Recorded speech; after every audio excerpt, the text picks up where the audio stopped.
합당한 자격이라는 것, 합당한 조건을 갖고 있다라는 것에 대해서 한번 생각해 보신 적이 있으십니까?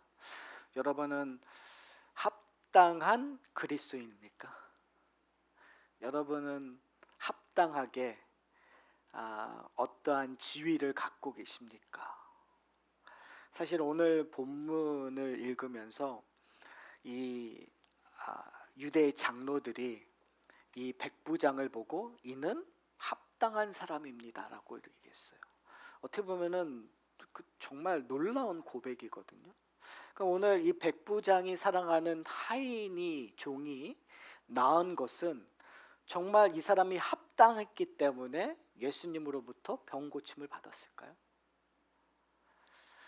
사실은 오늘 본문을 좀 다른 관점으로 좀 봤으면 좋겠어요. 왜냐하면 우리는 이 합당하는 말을 되게 좋아해요.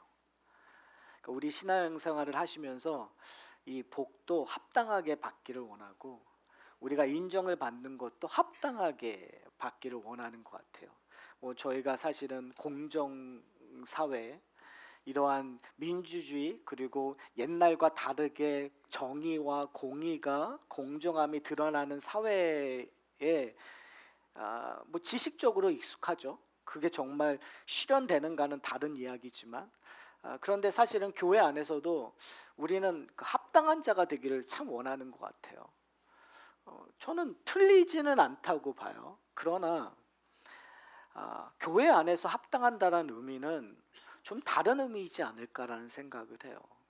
그러니까 세상과 사회에서 얘기하고 있는 정의, 사회가 얘기하고 있는 공의, 사회가 얘기하고 있는 합당함과 교회 공동체 안에서 하나님 나라에서 이야기하고 있는 정의, 공의, 그리고 합당한다라는 것이 과연 같을까요? 그런 의미에서 저는 오늘 본문을 그냥 딱 오늘 본문으로만 이해하면 정말 예수님께서 이 합당한 모든 이웃들이 인정하는 그 합당한 자에게 온전히 하나님의 은혜를 베푸신 것처럼 이해할 수 있어요. 그런데 저는 오늘 본문을 이해하기 위해서는 7장 1절 처음 시작에 된 이야기를 좀 이해를 하시고 왜 지금 이 마태는 의도적으로 여기에다가 이 이야기를 하고 있는가를 좀 살펴봤으면 좋겠어요. 왜냐하면 7장 자체가 우리가 생각하고 있는 다른 이야기들을 하고 있거든요. 한번 볼까요? 1절을 보면 이렇게 얘기해요. 예수님께서 모든 말씀을 백성에게 들려주시기를 마치신 후에 무슨 얘기를 하고 있는 거죠? 저희가 6장에서 얘기했던 예수님께서 제자들을 세우시고 12사도를 세우신 다음에 평지설교를 하세요. 그러니까 그 평지설교가 다 마친 후에 지난주에 저희가 설교의 맺는 부분, 마지막 결론 부분들을 저희가 살펴봤어요. 그러니까 그걸 마치신 후에 가버나움으로 들어갔는데 갑자기 이야기되는 것이 백부장의 하인을 고치는 사건이 나와요. 그 다음에 어떤 일이죠? 나인성에 있는 과부를 고치는 사건이 일어나요. 자, 그러면 우리가 단순하게 지금 예수님의 공생애 속에서 수많은 병고침의 사건들을 저희는 알고 있어요. 그런데 유독 누가는 의도적으로 지금 이 예수님께서 하시는 평지설교 다음에 백부장의 하인과 과부의 이야기를 넣는다는 거죠. 그리고 결론적으로 얘기하면 이들은 하나님 예수 그리스도로 이루어질 하나님 나라의 구성원이 된다라는 거예요. 새롭게. 근데 재밌는 건 뭐냐면 그냥 이 당시 2000년 전으로 돌아갔을 때 과연 지금 7장에서 얘기되고 있는 이 사람들이 그 구성원으로 받아들여졌을까요? 라는 질문 한번 던져 보셔야 돼요. 지금 의도적으로 예수님께서는 지금 이 누가복음을 통해서 우리에게 보여주고 있는 것이 뭐냐면 옛 언약 모세 율법에 근거하여 만들어졌던 그 구성원과 예수 그리스도로 이루어지는 새로운 나라의 구성원의 차이점을 얘기하고 있는 거예요. 어떤 의미에서 그 합당함의 기준을 우리 오늘 본문이 얘기하고 있다는 거죠. 자, 그러면 그 기준이 무엇인가를 좀 한번 살펴봤으면 좋겠어요. 지금 이 백부장이 등장하거든요. 그러니까 백부장은 소위 말해서 로마 군대 시스템 안에서 한 100명, 근데 보통은 60명에서 80명 정도의 그 군사를 거느리는, 지휘하는 장교라고 얘기를 하고 있더라고요. 근데 제가 볼 때는 귀족은 아닌 것 같아요. 귀족은 천부장서부터 한다라는 그 문서들이 있으니까. 그러니까 보통 유대인들의 그러니까 로마 시티즌이라고 보시면 돼. 시민권자. 근데 지금 이 시민권자가, 그러니까 평민으로서의 시민권자가 이 유대 땅에 있으니까 그 위치가 좀 다르겠죠. 그렇죠. 그냥 로마의 일개 백부장이 아니라 그 점령군의 백부장이기 때문에 오늘 본문에서 얘기하는 것처럼 회당을 지어줄 정도의 파워는 있었던 것 같아요. 그러니까 단순히 파워만 있어서 그런 것들이 아닌 게 아니라 그 열심히 있었던 부분들이 있는 것 같아요. 그러니까 우리가 생각하기에 로마의 대단한 파워를 가진 자는 아닌데, 그래도 적어도 이 당시 예루살렘에, 그러니까 이 유다 지방에는 어느 일정 영역에 영향력을 미치는 사람이라고 보시면 될 것 같아요. 근데 중요한 건 뭐냐면 그것보다는 이 유대인들 장로를 예수님께 보내요. 그러니까 보낸다라는 의미를 우리가 좀 생각해 보는 게, 이게 자발적 보냄일까?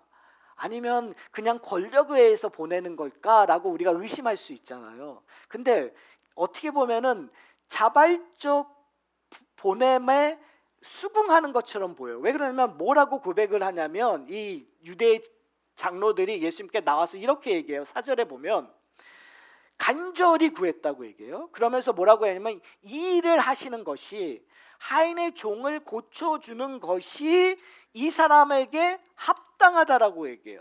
맞습니다. 다른 말로 얘기하면 예수님, 이 백부장의 하인을 고쳐주셔야 됩니다. 너무나 당연합니다. 왜요? 지금까지 예수님은 병고침을 대부분 어떤 사람들 하셨어요? 소외된 사람들, 불쌍한 사람들에게 대부분 많이 가서 고치셨잖아요. 귀신 들린 사람들. 그렇다면 지금 이 백부장의 하인도 고쳐주는 것이 합당합니다 하면서 증거를 제시해요. 뭐라고 얘기하죠? 우리 민족을 사랑했다고 얘기해요. 또한 우리를 위하여 회당을 지었느니라. 그러니까 지금 2000년 전에 유대인들에게 중요한 건 회당이에요. 그러니까 성전은, 사실은 예루살렘 성전을 간다라는 건 큰 결단이고 헌신이라고 보시면 될 것 같아요. 근데 이 당시에는 회당 중심의 공동체였어요. 그러니까 유대인들에게 되게 중요한 거거든요. 근데 지금 이 백부장이 회당을 지어줬다고 얘기하니까 우리식으로 얘기하면 그냥 교회를 지었다고 이해를 하시면 돼요. 근데 누가요? 이방인이, 우리 민족을 사랑하는 이방인이 그렇게 했다라는 거죠. 자, 그런데 여기에 제가 볼 때는 함정이 있어요. 무슨 함정이냐면, 우리가 그냥 이 본문을 읽었을 때 유대인들이 이렇게 합당하다고 칭송을 하는 거잖아요. 그런데 이 칭송의 그 밸류가, 그 가치가 어느 정도일까요? 소위 이 당시에 예루살렘 성전에 갔었을 때 이방인의 뜰이라는 곳이 있어요. 그러니까 이방인이라는 뜰에 들어갈 수 있는 자들은 소위 말하는 경건한 이방인들이에요. 유대교를 받아들이는 이방인들이에요. 근데 그 사람들이 성전 안으로 들어갈 수 있나요? 들어갈 수 없어요. 그러니까 지금 오늘 그냥 이 본문을 그냥 읽으면 지금 이 유대 장로들이 엄청나게 찬양하고 있다라고 얘기할 수 있지만, 이 당시 문화적인 그리고 종교적인 성향을 보면 이들이 얘기하고 있는 건 여기까지예요. 이 사람이 정말 우리를 사랑합니다. 그리고 회당도 지어졌습니다. 그러나 이들이 들어갈 수 있는 곳은 어디까지예요? 이방인의 뜰. 결코 우리와 같은 하나님의 백성이 아닙니다라고 선을 긋는 것처럼 보여질 수 있다는 거예요. 무슨 말씀인지 아세요? 이것이 어떻게 보면은 모세 율법의 한계적인 부분이에요. 왜 제가 이런 말씀으로 이런 어프로치를 드리냐면, 지금 예수님께서 6장에서 평지 설교를 하면서 우리에게 궁극적으로 보여주고자 하는 대조하는 지점이 있었어요. 그것이 뭐죠? 좋은 열매를 맺는 나무와 나쁜 열매를 맺는 나무였단 말이에요. 자, 옛 언약 가운데에서, 옛 시대에서 좋은 열매를 맺는 나무는 어떤 나무죠? 하나님이 선택하신 이스라엘 백성들이에요. 그들은 자기가 선택받은 선한 민족이기 때문에, 하나님의 제사장 나라이기 때문에 그들은 당연히 좋은 나무의 열매를 맺고 있었다고 생각했어요. 그 가운데서 누가? 바리새인들과 서기관들이 더 그 좋은 열매를 자랑하며 그 열매 맺기를 강요하고 있었단 말이에요. 그래서 복음서에서 끊임없이 그 바리새인들과 서기관들이 예수님의 제자들에게 트집을 잡죠. 5장에서도 그랬고, 뭐라고 얘기했죠? 너희는 왜 안식일을 제대로 지키지 않느냐? 예수님께서 세리, 마태, 레위와 함께 식사를 한 다음에 바리새인들과 서기관들이 나와서 얘기하는 게 뭐예요? 아니, 선생이 어떻게 죄인들과 먹고 마시느냐라는 질문을 던졌었단 말이에요. 그러니까 이 좋은 열매, 옛 시대에서 좋은 열매를 맺는 모습들이 있었어요. 그들이 해야 되는 생활 양식, 종교적인 모습들이 있었어요. 그런데 나쁜 열매를 맺는 나무들은 어떠한 나무들이에요? 이방인들이에요. 그들은 하나님을 알지도 깨달지도 못하는, 그래서 정말 소위 말하는 자기들이 키우는 개들보다 못하는 사람들이라고 생각을 했었어요. 그리고 과부들, 오히려 소위 말해서 나병 환자라든지 이런 사람들은 뭐예요? 하나님의 저주를 받은, 하나님으로부터 뭔가 잘못했기 때문에 이런 어려움을 겪는 사람들이기 때문에 이러한 일들을 겪는다고 생각했었던 것이 이 당시의 생각들이었어요. 자, 근데 문제가 생기죠. 어떠한 생각이냐면 2000년 후에 지금 교회 안에서 이 소위 말하는 그냥 기독교라고 하는 이 문화 안에서 우리는 이러한 사고 방식을 그대로 갖고 있는 경우가 참 많아요. 인간이 보기에 합법한 행위를 하면 좋은 열매를 맺는다. 그런데 나쁜 열매를 맺는 사람을 보니까 뭔가 지금 잘못되고 사업에 실패하고 뭔가 지금 하는 일마다 잘 안 되고 뭔가 지금, 이런 말 표현을 좀 써서 죄송한데, 재수 없는 일들이 일어나고 어려움들이 일어나면 겉봐 기도가 부족해서, 겉봐 하나님 앞에 헌신하지 못해서 뭔가 지금 하나님으로부터 심판받고 있다고 우리는 지적질하면서 심지어 그들을 공동체 밖으로 밀어내고자 하는 일들을 하는 때가 상당히 많은 것 같아요. 옛날식 율법주의적 아니면 기복신앙적 그러한 판단이 그냥 기독교 안에 아무런 꺼리낌 없이 들어오고 있는 것들을 저희가 보게 됩니다. 그래서 저는 여러분들에게 합당한 기준이 무엇인가라고 질문을 던졌던 거예요. 여러분에게 합당한 기준이 무엇입니까? 그리스도인 되기에 합당한 기준이 무엇입니까? 여러분이 좋은 열매 맺기에 합당한 기준이 무엇입니까?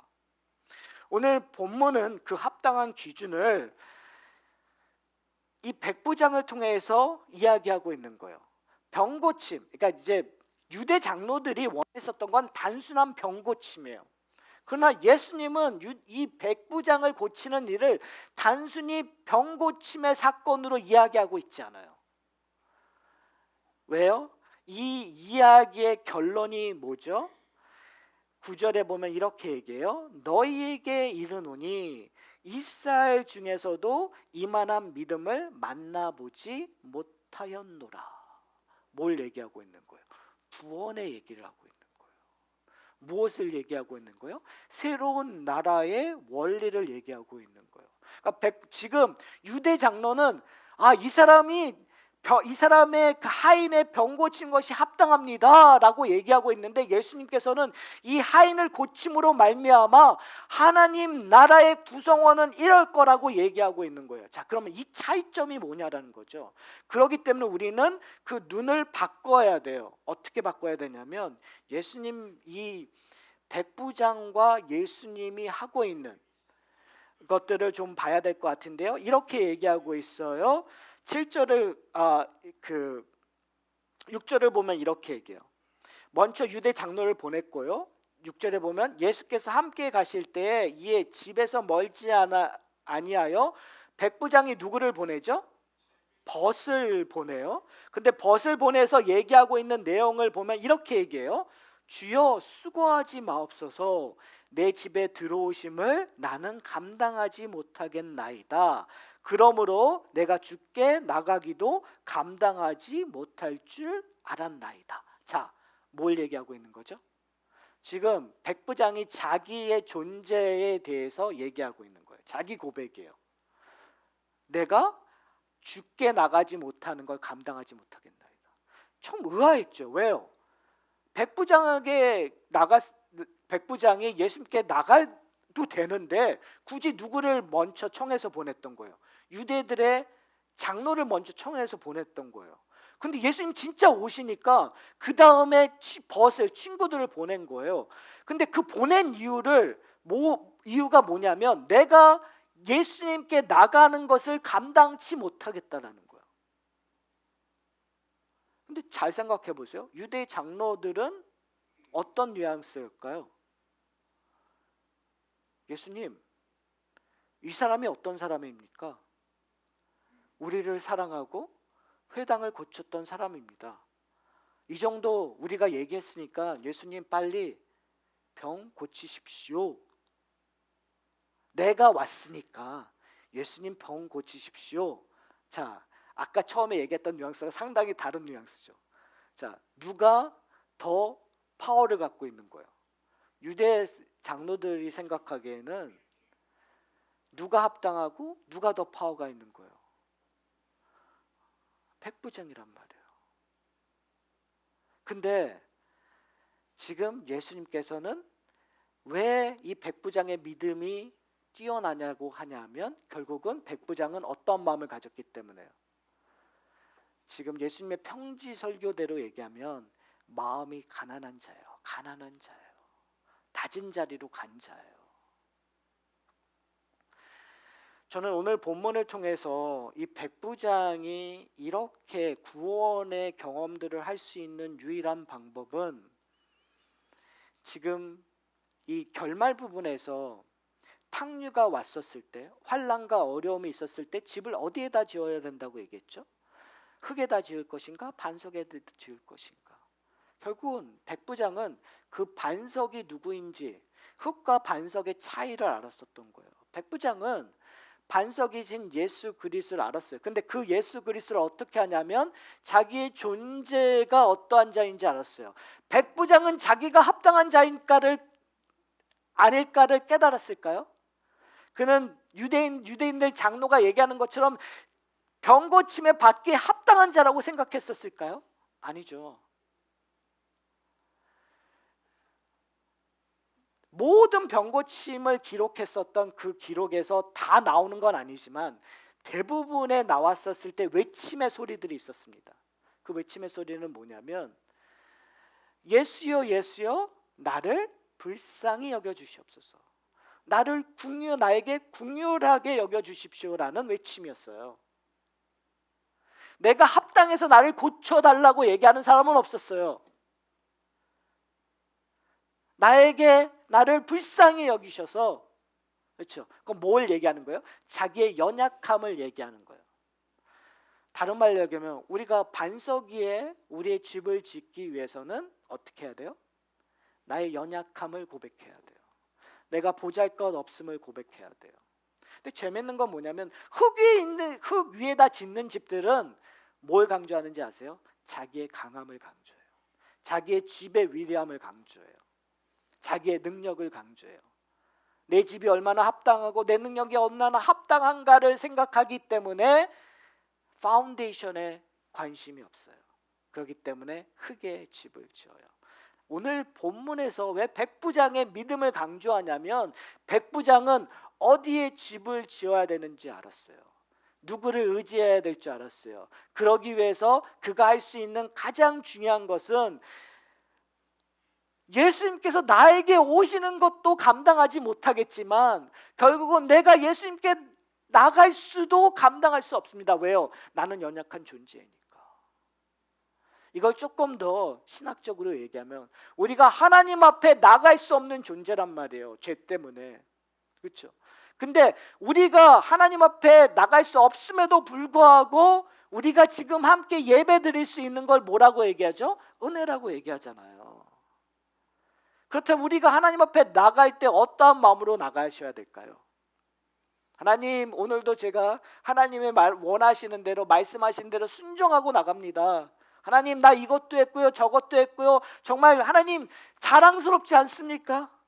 라고 나가실 거예요? 아니면 하나님, 내가 오늘도 하나님의 보시기에 제대로 한 게 하나도 없네요.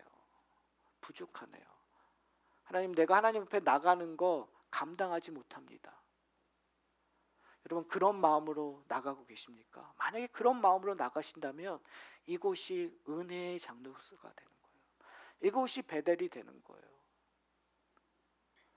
근데 우리는 그 아주 중요하고 아주 간단하고 아주 진리를 우리는 쉽게 놓쳐버려요. 왜요?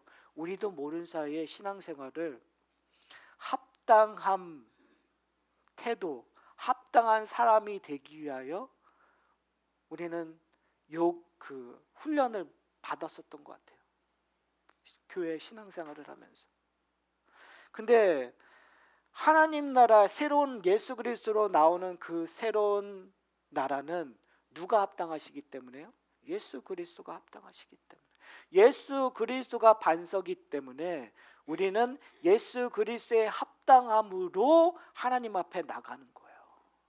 근데 놀라운 기적은 뭐냐면 그런데 예수 그리스도와 함께하기 때문에, 예수 그리스도에게 접붙였기 때문에 우리의 삶 속에서 어떤 일이 일어나냐면 놀라운 기적들이 일어나기 시작하는 거예요.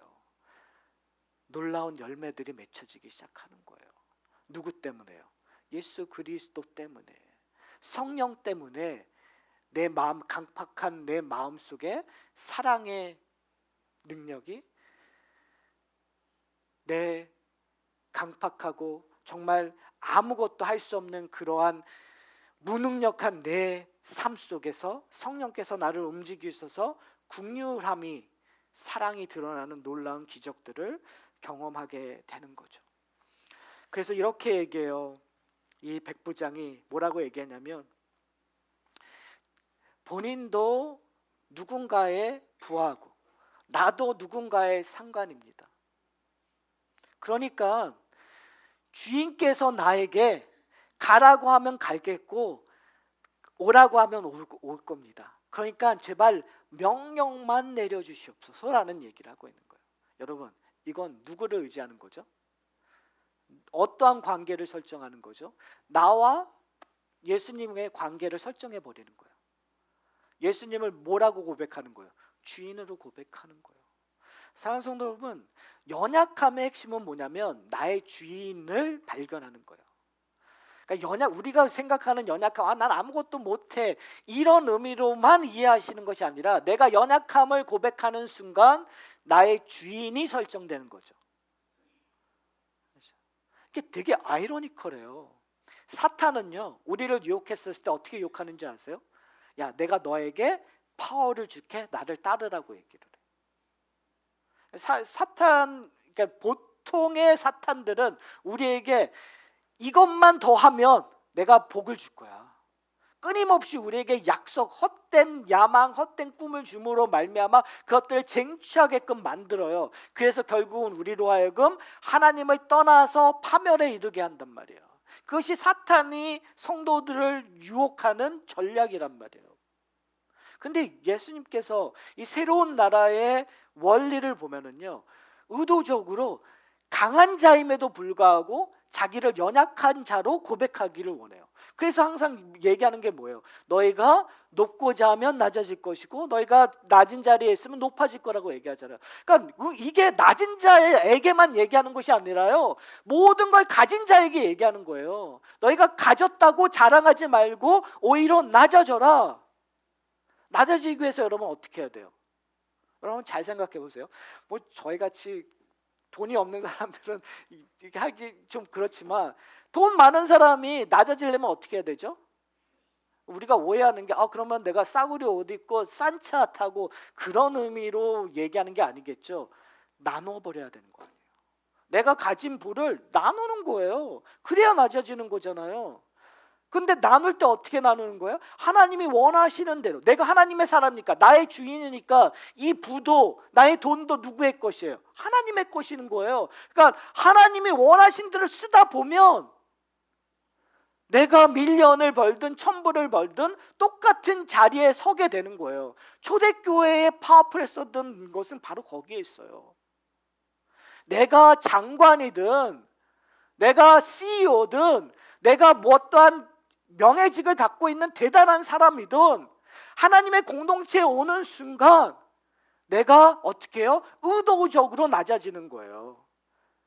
내 지식을 자랑하는 것이 아니라 내가 연약해져 버리는 거예요. 내 명예를, 내가 무슨 직분이라는, 밖에서는 막 존경받고 만나기도 어렵고 고개를 숙여야 되는 사람인데 이 공동체에 오면 내가 먼저 고개를 숙이는 거예요. 왜요? 나의 주인이 누구니까?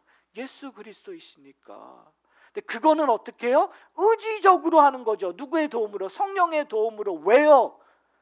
내가 연약한 자이니까. 내가 반석, 예수 그리스도라는 반석 위에 세운 자니까요.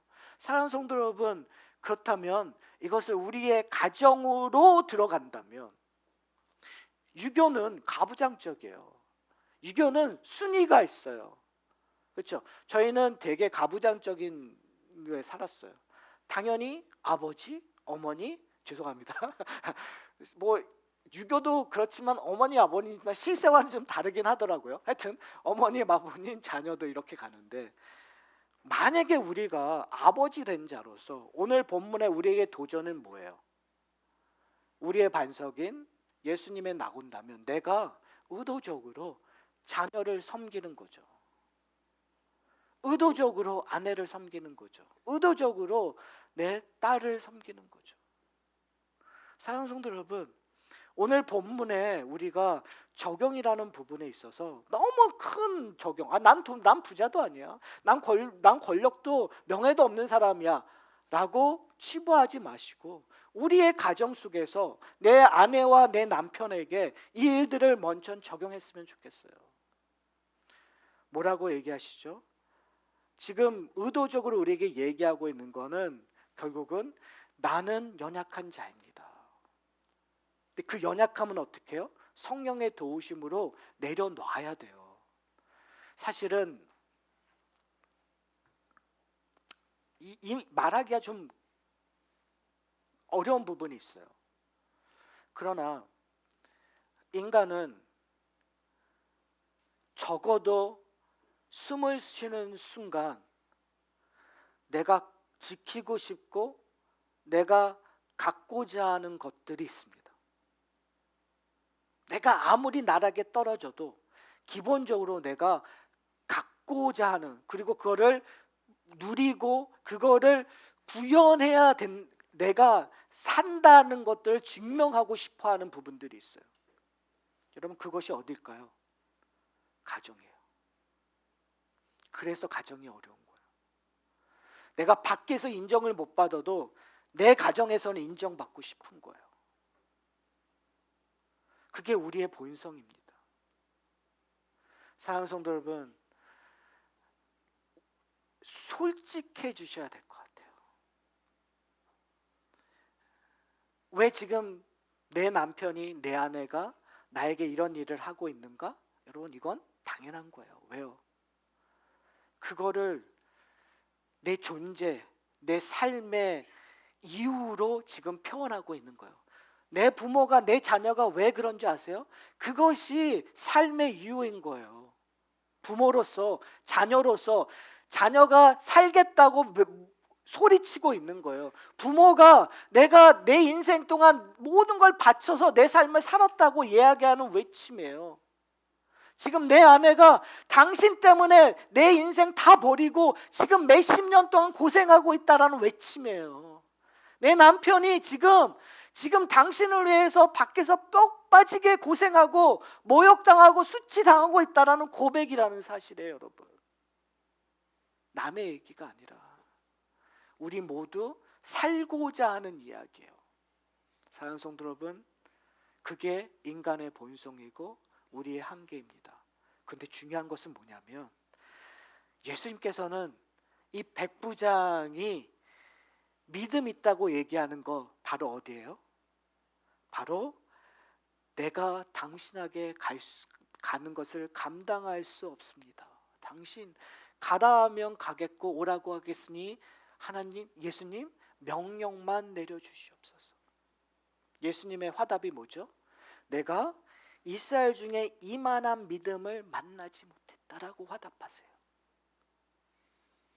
여러분, 우리가 약해지는 거, 내 인생의 의미가 없어지는 것처럼 느끼시니까 여러분, 제가 제 얘기하는 거예요. 여러분 얘기일 수도 있겠지만 근본적으로는 제 얘기하는 거예요. 내가 이런 대우를 받는 게 내 인생의 의미에 도대체 무슨 의미일까라는 수도 없는 생각을 하고, 그렇기 때문에 더 그거를 더 붙잡으려 하고 더 표현하려고 하는 그런 일들을 해요. 근데 오늘 본문에서 예수님께서 우리에게 얘기하고 있는 세 나라의 원칙은 뭐냐면, 예수님께서 가라고 하면 가고 오라고 하면 오는, 예수님께 순종하는 삶을 요구하는 거예요. 왜요? 우리의 주인은 예수님이니까. 사랑하는 성도 여러분, 바로 여기에 새로운 나라의 묘미가 있습니다. 바리새인들과 서기관들은 지금 이 이방인을 받아들이는 것처럼 보이지만 결단코 받아들일 수가 없어요. 왜요? 이방인이니까. 근데 예수님께서는 뭐라고 얘기하면 이스라엘 중에서 이만한 믿음을 만나지 못. 이게 어떤 의미냐면요, 여러분 누가복음 4장, 저희가 꽤 오래전에 4장을 살펴봤어요. 가버나움이 나사렛 그 지역이라고 보시면 돼요. 거기서 어떤 일이 일어났냐면, 예수님께서 회당에서 설교하셨을 때 이 고향에서 예수님을 배척해요. 예수님을 죽이려고 했었어요. 그때 예수님께서 뭐라고 얘기했냐면, 과부가 많은데 사렙다 과부를 하나님께서 사용하셨다. 이스라엘에 나병 환자가 그렇게 많았는데 엘리사 때 나만 장군을 고치셨다는 얘기했을 때 이스라엘 백성들이, 거기 있는 유대인들이 휑 하고 돌았어요. 왜요? 그들의 믿음이 뛰어나다고 얘기하는 순간, 자기들이 좋은 나무라고 생각했는데 나쁜 나무였던 나만 과부들을 고친 그들의 믿음이 더 뛰어난 것처럼, 하나님이 그들을 더 사랑하는 것처럼 얘기하셨으니까 그들이 핑 하면서 예수님을 죽이려고 했던 거예요. 그런데 지금 예수님께서 똑같은 장소에서 똑같은 지역에서 새로운 나라의 원칙으로 다시 한번 얘기하는 거예요. 너희들보다 누가 더 믿음이 좋다는 거예요? 백부장의 믿음이 더 좋다는 거예요. 근데 그 백부장은 왜 믿음이 좋았다고요? 이 유대인들의 장로가 얘기했던 그 결과물 때문이 아니라니까요. 백부장이 우리의 민족을 사랑했기 때문이가 아니라, 백부장이 회당을 지어줬기 때문이 아니라, 우리식으로 얘기하면 여러분이 헌금 생활을 잘해서가 아니라, 여러분이 주일날 예배에 꾹 빠지지 않고 잘 오시기 때문이 아니라, 여러분이 직분을 가졌기 때문이 아니라, 여러분이 하나님 앞에 헌신하고 있기 때문이 아니라, 여러분이 연약한 마음으로 하나님을 찾았기 때문에, 여러분이 애통한 마음으로 하는 예수님 앞에 나왔기 때문에, 여러분이 지금 울고 있기 때문에, 내 존재를 표현하는 것조차 할 수 없는 상황이 돼버리는 거잖아요. 예수님을 믿으면. 내가 다른 세상에선 모르겠는데 내 가정 안에서 나라는 존재를 부각시키기 위하여 해야 되는 것조차 내려놓게 하시는 것이 예수님의 복음이란 말이에요. 섬기는 자로, 연약한 자로 나가라는 것이 오늘 본문에서 얘기하는 거예요. 그런데 그렇게 하는 그 애통함, 울 수밖에 없고 가난하고, 그리고 내 연약함을 고백할 수 없는 그것을 지금 예수님께서 뭐라고 하는 거죠? 이보다 큰 믿음이 없다고 칭찬하시는 거예요. 사랑하는 성도 여러분, 우리가 그런 칭찬함을 받는 존재가 되었으면 좋겠어요.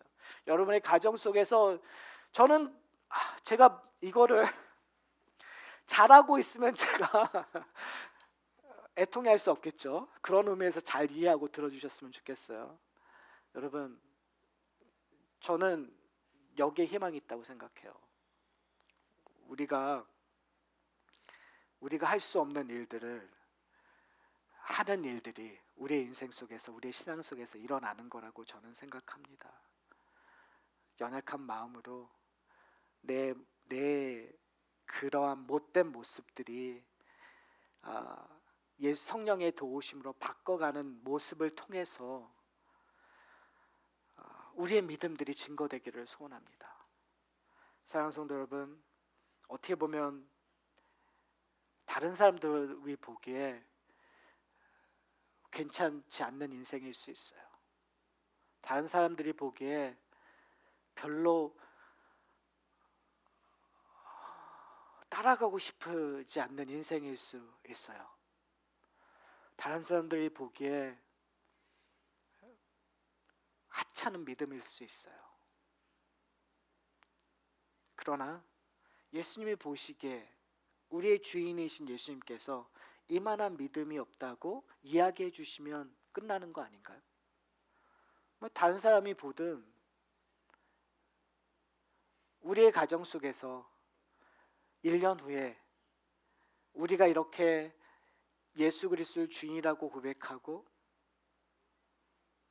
나의 모든 것이 무너진 것처럼 하나님 앞에 애통해하며 기도하고 있지만 1년 후에 10년 후에 내 자녀가 돌아보면서 우리의 가정의 주인은 우리 아버지가 아니라 예수님이었구나. 예수님 때문에 우리 아버지가 변했구나. 예수님 때문에 우리 어머니가 변했구나. 예수님 때문에 내 아내가 변했구나.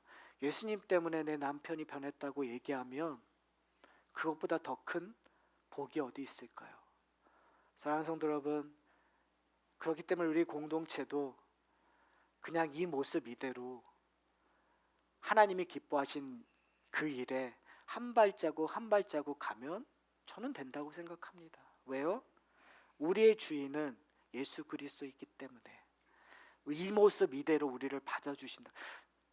이제 설교를 마치려고 해요. 제가 계속 반복되는 이야기처럼 들리실 수 있지만 지금 예수님의 평지 설교는 어떻게 보면 말도 안 되는 이야기예요. 세상이 얘기하고 있는 다른 원리 원칙을 얘기하고 있어요. 복 받는 자와 화를 받는 자와 우리가 세상에서 얘기하는 거와 정말 180도 다른 이야기를 하고 있어요. 세상이 얘기하고 있는 반석과 예수님이 얘기하는 반석과 다른 이야기를 하고 있어요. 여러분, 어디에 귀를 기울이시겠어요? 누구를 따르겠어요? 저는 오늘 본문에서 백부장을 보여주는 이유는 바로 그 한계를, 이스라엘 백성들이 도저히 이룰 수 없다고 생각하는 그 한계를 뛰어넘는 일들을 이야기하는 샘플로 보여주는 거예요. 다음 주에 또 나와요, 그 얘기가. 뭘 얘기하고 싶으신 거겠어요? 바로 우리를 그렇게 하시겠다라는 얘기예요, 여러분. 백부장도 했다면, 과부도 했다면 누구도 하시겠다라는 거예요? 우리도 하겠다라는 거예요. 여기에 소망이 있습니다. 여기에 은혜가 있습니다. 여러분, 다른 거 생각 안 하셨으면 좋겠어요. 지금 내가 어떻고 뭐가 있다, 이거 그냥 잊어버리세요. 왜요? 백부장을 하셨다니까요. 앞으로 나올 과부를 하셨다니까요. 그러면 이야기 끝난 거 아니겠습니까? 중요한 건 뭐냐면 이제 그것들을 경험하시면 돼요. 그렇죠? 결론은 우리에게 주어졌어요.